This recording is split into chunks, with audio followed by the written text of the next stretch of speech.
আপনার সন্তানকে এখন হতাশ করবেন না। আমাদের সমস্যা হচ্ছে আমরা সবসময় নেগেটিভ, আমরা চিন্তা করি নেগেটিভ। আমরা সন্তানকে বলি তোর দ্বারা কিচ্ছু হবে না, বলি কিনা তোর দ্বারা কিচ্ছু হবে না, তুই রিক্সা চালা না। হতাশ করবেন না সন্তানকে, সন্তানকে হতাশ করবেন না, সন্তানকে হতাশ করবেন না।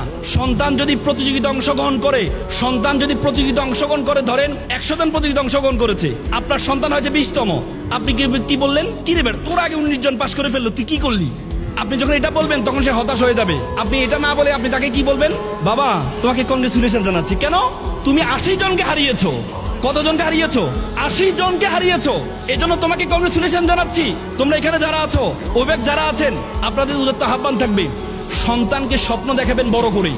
সন্তানকে স্বপ্ন, ব্যর্থতা থাকবেই, পরীক্ষা সে খারাপ করতেই পারে, বলে তো ফেল মানে ফার্স্ট অ্যাটেম্প ইন লার্নিং, শিক্ষার প্রথম ধাপ, শিক্ষার প্রথম ধাপ।